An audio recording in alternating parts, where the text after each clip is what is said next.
নবান্নে বেআইনি অভিযান ঘোষণা রাজ্য পুলিশের। আরজি করের নির্যাতন কাণ্ডকে সামনে রেখে রাজ্য জুড়ে যখন প্রতিবাদ হচ্ছে তখন ঘোষণা করা হয় 27 আগস্ট পশ্চিমবঙ্গ ছাত্র সমাজের ব্যানারে নবান্ন অভিযান হবে। যে কোনো অভিযানের আগে পুলিশের অনুমতি নেওয়া সেই সংগঠনের উচিত, কিন্তু সেই প্রতিবাদ কর্মসূচির কোনো রকম অনুমতি কোনো সংগঠনই নেয়নি। রাজ্য পুলিশের তরফে সাংবাদিক বৈঠকে একথা স্পষ্ট করে দেওয়া হলো। সোমবার সাংবাদিক বৈঠকে হাজির ছিলেন এডিজি আইন শৃঙ্খলা মনোজ ভার্মা এবং এডিজি দক্ষিণবঙ্গ সুপ্রতিম সরকার। বাংলার আইন শৃঙ্খলা রক্ষায় বেআইনি জমায়েতে অংশ না নেওয়ার জন্য রাজ্যবাসীকে আবেদন করেন মনোজ ভার্মা। কোনো ছাত্র সংগঠন 27 আগস্ট অভিযানের অনুমতি চায়নি। নবান্ন উচ্চ নিরাপত্তার এলাকা রাজ্যের প্রশাসনিক ভবন। এই কর্মসূচি বেআইনি, কিছু দুষ্কৃতী গণ্ডগোল করতে পারে। সাধারণ মানুষকে এই ধরনের ঘটনা থেকে দূরে থাকার আবেদনও করেন এডিজি আইন শৃঙ্খলা মনোজ ভার্মা।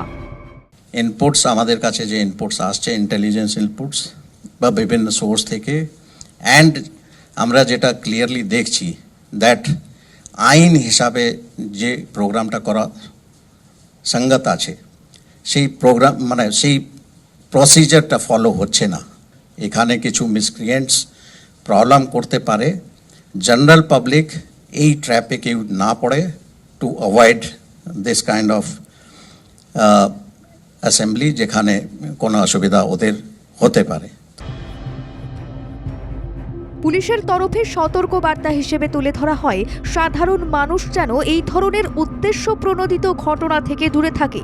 একই সঙ্গে এডিজি দক্ষিণবঙ্গ সুপ্রতিম সরকার জনস্বার্থে জানান, পশ্চিমবঙ্গ ছাত্র সমাজ বলে কোনো সংগঠনের সন্ধান মেলেনি।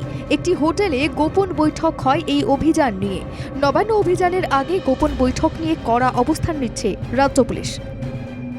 পশ্চিমবঙ্গ ছাত্র সমাজের ফেসবুক পেজ, সেখানে তারা কাদের ফলো করেন সেটা আপনারা দেখতে পাচ্ছেন। শহরের একটি 5 তারা হোটেলে এক রাজনৈতিক নেতার সঙ্গে দেখা করেছেন। সেই দেখা হওয়ার সময় কি অনৈতিক কাজকর্ম হয়েছে না হয়নি, কতটা হয়েছে, সেই ব্যাপারে আমরা তথ্য প্রমাণ সংগ্রহ করছি এবং সেই তথ্য প্রমাণ সংগ্রহ করে আমরা আদালতে সেটা পেশ করব।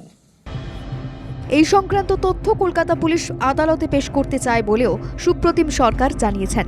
তাই আইনি পথে এই অশান্তি সৃষ্টির বিরুদ্ধে ব্যবস্থা নেওয়ার কথাও উঠে আসে তার কথায়।